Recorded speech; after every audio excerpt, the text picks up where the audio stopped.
All right, so git.autoStash. Stash any changes before pulling and restore them after successful pull. So here's the deal.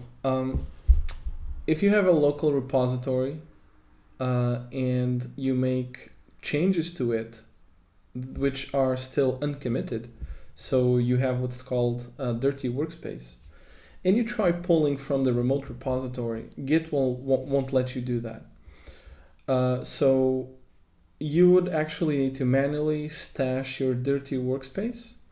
So you save your dirty workspace on the stash, then you do a pull, and then you pop your dirty workspace out of the stash into your workspace. So that's like the manual way of doing things. However, with this setting, if you set this setting to true, it's going to do that automatically.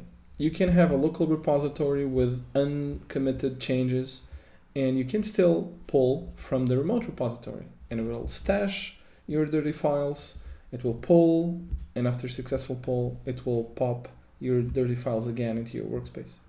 So this is a very useful feature. Just be aware that, like the manual process, you may find some conflicts after pulling. It's normal. You'd have to fix those. But otherwise, I find this to be a very useful feature, so I'm going to leave this one as true.